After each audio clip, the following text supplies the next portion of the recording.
si bel auditoire pour vous présenter un peu la vision, la réflexion de Vivre en ville jusqu'à ce jour sur les liens entre les villes et l'alimentation, entre les collectivités et l'alimentation. En fait, vous avez la chance ou la malchance peut-être de voir la première mouture de cette conférence. Alors, j'espère qu'elle sera aussi nutritive que les précédentes et que celles qui la suivront. Je tiens encore une fois à remercier nos partenaires financiers Québec en forme et le Fonds vert du ministère de l'Environnement, sans lesquels tout le travail de recherche, d'analyse, de diffusion également d'informations de Vivre en ville serait impossible. Comme le mentionnait Jeanne Robin d'entrée de jeu, Vivre en ville travaille à la promotion des collectivités viables depuis sa création et il m'apparaissait donc assez judicieux de vous en donner une définition un peu plus substantielle, question de vous aider à comprendre d'où part notre réflexion et ensuite où on s'en va avec ça. Alors, une collectivité viable, c'est un milieu de vie. On l'a dit, ça peut être à plusieurs échelles, ça peut être à l'échelle du quartier, de l'agglomération. C'est un milieu de vie, donc, qui peut être en milieu rural, en milieu urbain, mais qui tente de répondre aux besoins fondamentaux de ces résidents, qui est favorable à leur santé et qui tente d'assurer leur qualité de vie. On s'entend donc qu'une collectivité viable, ce doit être un environnement favorable aux saines habitudes de vie, donc à la saine alimentation. Mais ce n'est pas que ça. C'est également un milieu de vie dont le mode de développement favorise l'équité, respecte la capacité des écosystèmes à se régénérer et permet d'épargner les ressources, tant naturelles, énergétiques, etc. Bref, un milieu de vie qui peut se maintenir à long terme. Pour nous, donc, une collectivité viable est une collectivité nourricière, certes, c'est-à-dire qu'elle s'assure que tous ses résidents ont un accès à une saine alimentation, saine à la fois pour l'humain et pour l'environnement. Dans un premier temps, je vous propose, avant d'entrer un petit peu plus dans le détail de la proposition, donc de regarder ce qui cloche un peu dans le système alimentaire actuel. En fait, premier constat assez général, on considère que le système alimentaire actuel est quelque peu disloqué. M. Drouin, Jeanne également l'a mentionné, on semble avoir une certaine désarticulation entre les différentes facettes du système alimentaire. Quand je dis dislocation, je réfère au fait d'être de choses disjointes, de l'écartement de choses qui sont par ailleurs contiguës. On voit assez bien sur l'image actuelle comment cela se manifeste, à la séparation des parties d'un tout, bref, à la dispersion. Et justement, l'éclatement des activités sur le territoire encourage non seulement une utilisation peu optimale de celui-ci, mais participe à la déconnexion et à l'incompréhension qui règne entre les producteurs et leur voisinage parfois, entre les mangeurs et l'origine de leurs aliments, mais également entre la société et l'agriculture, en fait, je dirais, dans son ensemble.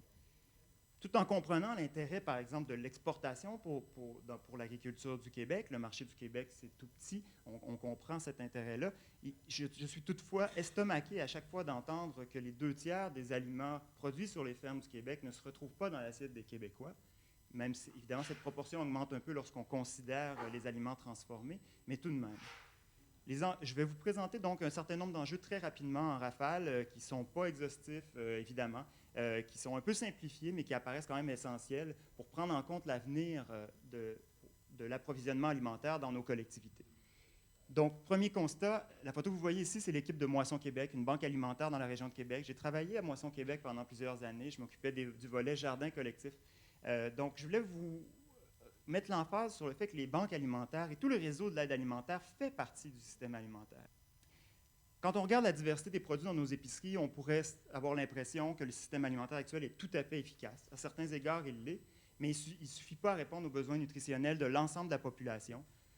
Sur la couverture alimentaire des commerces alimentaires, c'est-à-dire sur le territoire, laisse des trous, comme ici vous voyez pour la région de Québec, tiré de l'étude donc, de l'INSPQ. Autre constat, la qualité de l'alimentation, je vais passer rapidement, on mange selon les recommandations nutritionnelles, qu'on prenne celles de l'OMS, qu'on prenne celles du gouvernement du Canada ou encore celles du Brésil, peu importe à laquelle on se réfère, on ne mange pas assez de fruits et légumes, c'est assez clair, et on mange un peu trop d'aliments transformés. Or, la consommation d'aliments transformés, riches en sucre, en sel, vous le savez tous, vous êtes en santé, je ne vous apprends rien, peuvent mener à des problématiques de santé comme le surpoids, l'embonpoint, lesquelles augmentent à leur tour les risques de développer l'hypertension, maladie cardiaque, diabète de type 2, et évidemment certains types de cancers également. Donc, préoccupation importante s'il en est une.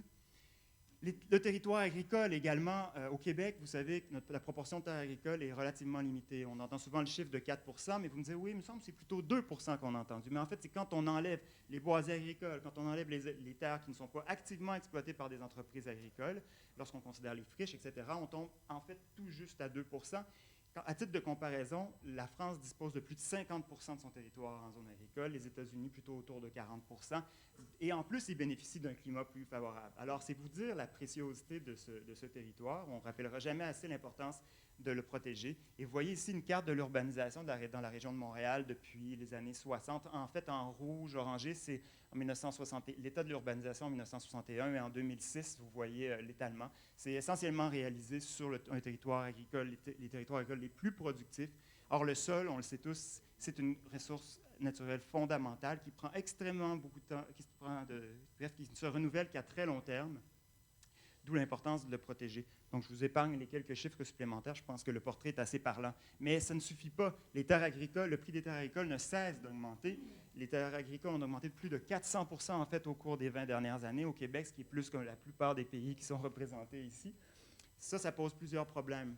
D'une part, l'endettement des agriculteurs, mais la capitalisation des fermes qui peut représenter parfois un point important sur le dos des agriculteurs. Je ne traiterai même pas de la question de la détresse agricole, mais de la détresse des agriculteurs, mais c'est un enjeu sérieux. L'enjeu de la relève agricole, l'accessibilité aux terres en est évidemment énormément réduite. Et lorsque, en plus, on ajoute à ça des faibles taux d'intérêt, les terres deviennent des lieux d'investissement fort intéressants pour les investisseurs, ce qui en limite encore une fois l'accessibilité et la possibilité d'y maintenir à long terme une agriculture vivrière ou même d'exportation. Il faut aussi un autre phénomène qu'il importe de souligner, je ne vais pas passer trop de temps là-dessus, mais il y a une disparition actuellement, un effondrement, si on veut, des infrastructures alimentaires de taille moyenne. Donc les fermes de taille moyenne diminuent toujours, alors que les fermes de grande taille et celles de petite taille augmentent. Alors que peut-être que ce milieu-là, beaucoup de chercheurs, notamment à Toronto, travaillent sur cette idée-là d'infrastructure of the middle. Je pense qu'il y a beaucoup de travail à faire là en termes pour approvisionner nos villes. Je pense qu'il y a une clé de ce niveau-là. L'impact environnemental, je ne m'attarderai pas trop longtemps. L'agriculture, il faut le considérer, joue un rôle environnemental important. Elle génère des biens et services environnementaux. Ce n'est pas à négliger, mais elle est également à la source d'émissions de gaz à effet de serre, dont on sait qu'elles sont fort probablement, si ce n'est sûrement, associées au changement climatique. L'agriculture, à elle seule, génère au bas mot 10 des gaz à effet de serre à l'échelle mondiale. Mais si on considère l'ensemble des étapes du cycle alimentaire, on parle alors de transport, de transformation, d'entreposage, tous les processus associés, j'y reviendrai dans un instant, ce chiffre est de loin plus supérieur puisque ces émissions sont comptabilisées dans d'autres secteurs d'activité. Certains auteurs, certains auteurs avancent que ce pourcentage, je ne vais pas m'éterniser, irait jusqu'à dire qu'on s'approche de 50 des émissions de gaz à effet de serre mondiales. Donc, ça serait à évaluer. Je ne suis pas en mesure de vous fournir les données. Par contre, une évaluation de la consommation d'énergie dans le système alimentaire nous montre que près de la moitié de l'énergie est dépensée entre la production et la consommation. Est-ce que rapprocher la production de la consommation ne serait, de façon évidemment ordonnée, de façon judicieuse, documentée, ne permettrait pas de réduire cette empreinte énergétique? Poser la question, c'est un peu y répondre. Mais ce n'est pas tout. Vous avez sans doute entendu parler récemment, ça fait quand même pas mal les manchettes, le gaspillage alimentaire.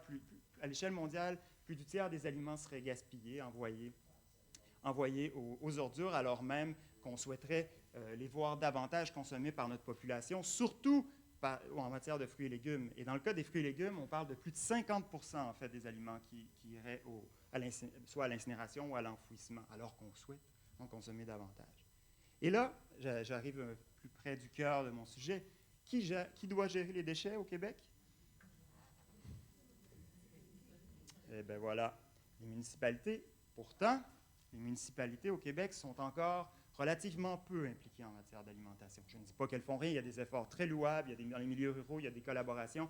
En milieu urbain aussi, on tente de s'engager. Mais quand on se compare avec le reste du Canada, et même ailleurs dans le monde, on se dit, il me semble qu'on a du chemin à faire. Là, ça, c'est issu d'un rapport de la CAPI, donc qui nous montre un peu toutes les villes qui ont entrepris des actions en termes d'alimentation, en termes de politique alimentaire. Et là, on voit qu'au Québec, c'est relativement minime. Alors là, je veux prendre un petit instant avec vous parce que Même si l'alimentation n'est pas une responsabilité traditionnelle des municipalités conventionnelles, ça ne veut pas dire qu'elles n'ont pas un rôle à jouer. On voit en fait qu'ils ont déjà un impact sur l'alimentation par leurs différentes politiques d'aménagement, etc. Pourquoi, si elles doivent gérer ce qui sort du système, ne s'intéresserait-elle pas également à ce qui entre dans le système? Pourquoi ne pas saisir l'occasion d'être des vecteurs de changement en faveur de davantage d'équité, de santé, en partenariat avec les autres acteurs du système alimentaire? Il ne s'agit pas de se substituer aux acteurs en place, mais bien de mettre l'épaule à la roue, d'être partie prenante. Donc, si l'alimentation n'est pas une préoccupation actuelle, importante des municipalités, il faut, selon nous, qu'elle le devienne, car les enjeux, eux, sont bien réels. Alors, pour que nos collectivités soient davantage nourricières, elles doivent, selon nous, s'appuyer sur des systèmes alimentaires qui sont durables. Je pense que là-dessus, en termes de terminologie, on devrait s'entendre. Mais qu'est-ce que ça implique, un système alimentaire durable? Il y a différentes façons de voir le système alimentaire. Geneviève, tout à l'heure, a glissé un petit aperçu de la représentation qu'on privilégie.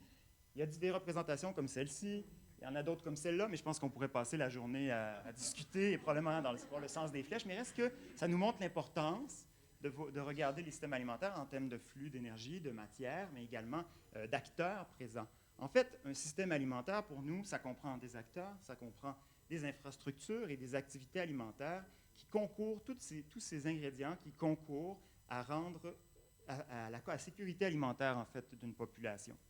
Un système alimentaire durable est un réseau de collaboration. Je reprends la définition ici de la Fédération canadienne des municipalités. Il y avait eu une réflexion à l'époque, il y a quelques années là-dessus.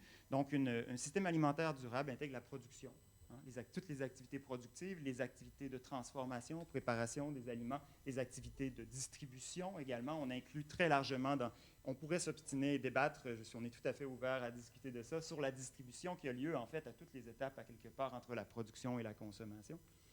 Mais il faut comprendre que dans toutes ces phases du système alimentaire ne sont pas disjointes les unes aux autres, elles sont fermement liées. Et plus les liens seront forts, plus elles communiqueront entre elles, plus le cycle alimentaire sera efficient et résilient. Les différents secteurs de production ont d'ailleurs compris, puisque dans certaines filières de production, par exemple le bœuf, on travaille de plus en plus dans une logique circulaire, dans une logique filière, mais il faut, selon nous, l'étendre à l'échelle du territoire. Et c'est justement peut-être un problème avec ce genre de représentation. Ça a une fonction heuristique, ça nous aide à comprendre peut-être les éléments fondamentaux qui composent le système alimentaire, mais il manque quelque chose. Qu'est-ce qui manque? Le territoire. Le territoire, c'est pas là quelque chose de fondamental de considérer le rapport des activités, des infrastructures alimentaires à l'espace, le rapport au lieu, le rapport au milieu de vie. Bref, relocaliser le système alimentaire. Par relocalisation du système alimentaire, on n'entend pas uniquement manger local. On entend reconsidérer, repenser la répartition, l'implantation des différentes activités et infrastructures alimentaires sur le territoire. Ici, c'est une représentation très simplifiée, mais je pense que c'est pour passer un message.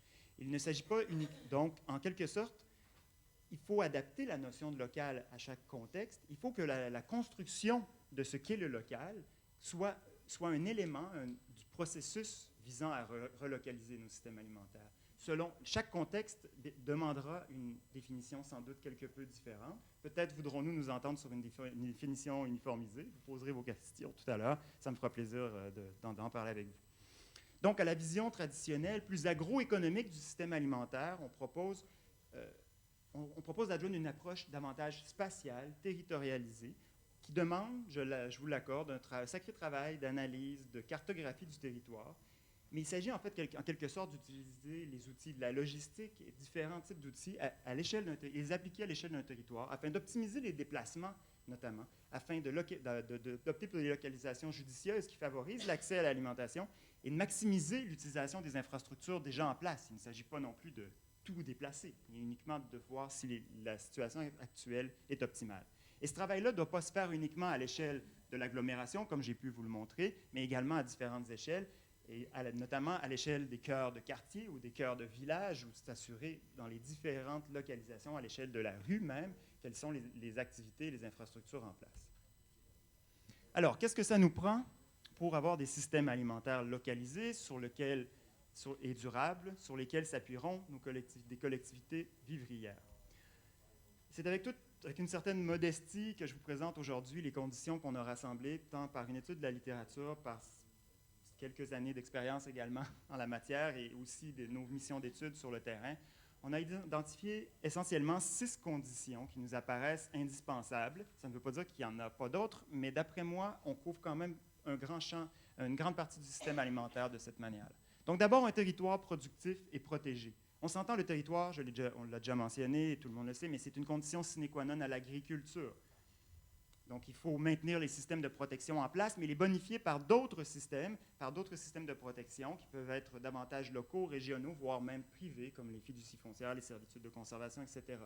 Mais la meilleure façon de protéger un territoire demeurera sans doute de le mettre en valeur, et le mettre en valeur de différentes façons. Donc, toute cette notion de territoire productif et protégé réunit l'idée donc de protection, de mise en valeur, et également d'un mode d'urbanisation qui concourt à préserver nos territoires agricoles. Évidemment, il s'agit là d'un dada de vivre en ville, donc la question de la consolidation, de la requalification, de la densification des milieux, mais également l'identification de centralité importante dans nos collectivités, et également la mixité des activités. Bref, je ne referai pas le curriculum complet de Vivre en ville, mais je crois que c'est important. Deuxième condition, une offre dynamique et responsable. Il s'agit de soutenir les individus, les entreprises qui ont des pratiques responsables, qui produisent des aliments sains et qui protègent, voire améliorent la qualité de l'environnement et des milieux de vie. Il y a effectivement, pour y arriver, toute une multitude de stratégies, mais évidemment, on entre dans ça, les stratégies liées au soutien de la relève, et à l'éco-conditionnalité également des programmes de soutien gouvernementaux, par exemple. Au carrefour entre l'offre et la demande, il y a la question de l'accès. Fondamental, en fait, on aurait pu uniquement parler, je crois, de ça dans notre présentation aujourd'hui, mais on trouvait important de faire un aperçu un peu plus large. Alors, l'accès, c'est en quelque sorte, sera grandement impacté par le choix de localisation de des activités, par le design des infrastructures alimentaires, par la manière dont le transport permettra un meilleur accès aux infrastructures alimentaires, justement, mais également par l'offre au sein des commerces alimentaires et des installations municipales. Quand il s'agit de la demande, en ce qui a trait à la demande, je crois que la plupart des producteurs, merci, vous le dites, 5 minutes déjà? Moi, j'ai 18 minutes ici. Merci quand même. Alors, la réduction, la demande, c'est le nerf de la guerre, les producteurs vous le diront. Il faut que les institutions et également la population en général augmentent leur approvisionnement en produits de proximité si on veut que des systèmes alimentaires localisés et durables puissent voir le jour. Autre étape fondamentale, l'optimisation du cycle de vie des aliments. Ça arrive souvent en dernier. Ça ne veut pas dire que c'est moins important. Il s'agit là, d'une part, de réduire les pertes et de valoriser les déchets, mais également toute la dynamique d'optimisation d'études, toute la question de la recherche et de l'innovation en lien avec les systèmes alimentaires, pour nous, fait partie de cette condition indispensable où on voit l'ensemble du cycle de vie des aliments dans un seul regard. Et au centre de tout ça, ça nous prend évidemment une équipe de pilotage de haut niveau formée d'experts citoyens, d'organisations de la société civile, de fonctionnaires intéressés, de leaders politiques. J'y reviendrai dans quelques instants, mais c'est une clé du succès, bien évidemment. Je vous invite à faire un tout petit voyage très rapide à travers quelques initiatives. Le choix a été extrêmement déchirant.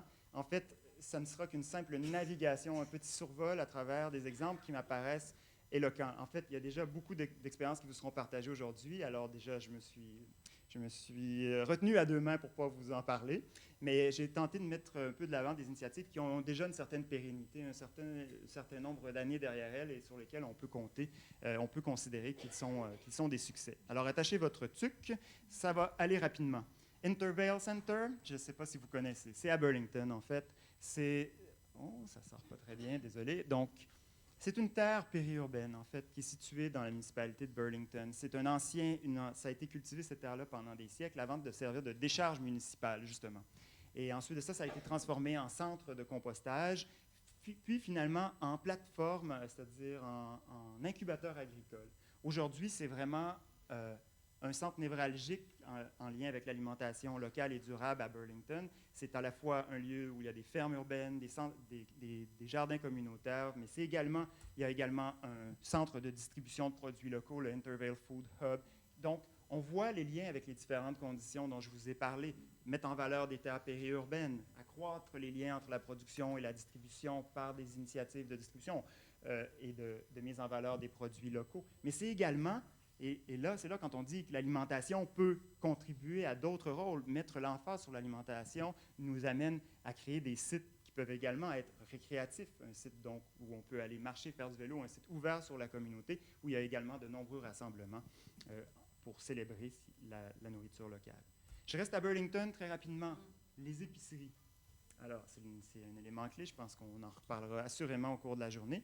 Quand l'épicerie au centre-ville de Burlington a quitté les lieux, la ville de Burlington a dû faire un choix sur qui remplacerait cette épicerie-là. Donc, ils avaient le choix entre une succursale d'une grande chaîne ou une coopérative qui existait depuis les années 70 à Burlington. Évidemment, la coopérative était moins solide financièrement, avait moins d'expérience, mais c'était une opportunité pour la ville d'améliorer son offre en produits sains et locaux. La coopérative aujourd'hui est au cœur de Burlington. Elle offre 73 % de ses fournisseurs proviennent de l'État du Vermont. Et ça a permis vraiment d'améliorer l'accès, et pas seulement l'accès. Le prix des aliments n'est pas nécessairement le moins cher en ville. Par contre, la coopérative redonne énormément aux aînés, aux enfants. Ils ont également aidé une école à se doter d'un comptoir, un bar à salade pour ayant à la fois un but éducatif et de compléter l'offre alimentaire dans l'école. L'épicerie dispose également d'équipements pour accueillir le transport actif, transport adapté, etc. Et l'offre alimentaire au sein de la coopérative est également, l'offre de fruits et légumes est très, très importante avec une identification très claire des produits locaux, biologiques, etc. Et évidemment, vous avez ici des petites asperges du Québec. Ça nous amène sur le point que ce ne sont pas les limites administratives qui doivent nécessairement mener la réflexion sur la relocalisation des systèmes alimentaires, mais une cohérence territoriale. Écoutez, voyant le temps qui passe, moi j'avais encore 2 minutes et demie, mais on me dit que j'ai 1 minute. Alors je vais aller très rapidement. Je vais aller très rapidement sur les prochains exemples. Alors, vous savez, récemment, Boston a changé son règlement de zonage pour favoriser la production agricole en milieu urbain. L'État du Massachusetts a également créé un programme de soutien à l'agriculture commerciale, l'agriculture urbaine commerciale. Vous avez ici une carte, peu visible, mais de l'ensemble des jardins, fermes urbaines, points de chute de l'agriculture soutenue par la communauté. Il y a aujourd'hui plus de 180 jardins communautaires. Je sais, il y en a encore plus à Philadelphie. Mais donc, 60 de ces jardins-là sont propriétés d'une fiducie foncière gérée par l'organisme Boston Natural Area Network. Il y a 28 marchés publics, plusieurs fermes urbaines, etc. Un des projets qui nous a beaucoup marqué, c'est le The Food Project, qui est vraiment situé qui possède 16 hectares de terres agricoles dans l'est du Massachusetts, surtout en milieu urbain et périurbain, destiné d'une part à améliorer l'accessibilité aux aliments sains, mais également à susciter l'engagement des jeunes dans leur communauté. Donc, vous avez ici un exemple dans le quartier de Dudley, qui est un désert alimentaire, en fait. Donc, une production, une cohabitation assez proche entre l'habitation, dans un quartier, somme toute, relativement dense également. Il y a également une serre multifonctionnelle qui sert de lieu de rencontre pour la population, en plus, évidemment, de créer des productions. Donc, voilà, cuisine commerciale. Vous pouvez peut-être noter graduellement ces différentes initiatives. Au Québec, on a des initiatives en faveur de la relève. On a également différentes initiatives menées par les banques alimentaires pour valoriser le territoire, tant en milieu rural, il y a des projets périurbains qui s'en viennent également pour accroître la consommation de fruits et légumes, mais en particulier chez les gens en situation de pauvreté, tout en aidant les personnes, par exemple, ici en difficulté à réintégrer leur place en société, dans le cas des moissonneurs solidaires. Et on ne parle pas de petites pacotilles, là, on parle quand même de 500 tonnes de produits environ dans les 2 dernières années, chacune des 2 dernières années. Les produits sont quelque peu vendus, mais surtout distribués dans les moissons du Québec. Donc, c'est un projet très fort intéressant. Mon coup de cœur, un projet aussi que je ramène... La période de questions? 30 secondes encore. Donc, la coopérative La Mauve, je vous invite fortement, c'est une initiative qui a vu le jour il y a une douzaine d'années. Donc, voilà, Urbanus Compostus aussi pour la valorisation des déchets en milieu urbain. Je termine avec la mise en œuvre. Écoutez, c'est vraiment, je ne dirais presque rien, si ce n'est qu'on a besoin de travailler de manière tout le monde, on est tous mangeurs, on a tous des responsabilités, on doit tous mettre l'épaule à la roue. Et il y a un gros travail intersectoriel également à faire. On sait, le meilleur arrimage entre les politiques agroalimentaires et de santé publique et les politiques d'aménagement du territoire et d'agroalimentaire ne peuvent concourir qu'à des bénéfices plus nombreux. On a en ce sens-là, on vous propose une démarche, quelques balises pour le développement d'une stratégie alimentaire locale. Évidemment, je n'ai pas le temps de rentrer dans ça aujourd'hui, mais ça passe en premier par rassembler les forces vives du milieu. On voit de nombreuses initiatives là, naître, c'est fantastique. Il y a différents lieux de concertation. Ce sont tous des points de départ pour initier cette démarche-là. Et le cas, je pense, de Toronto et de Philadelphie en termes de conseils de politique alimentaire pour assurément nous éclairer. Alors voilà. À suivre, publication, formation, accompagnement à venir en début 2015. Merci de votre attention. Merci.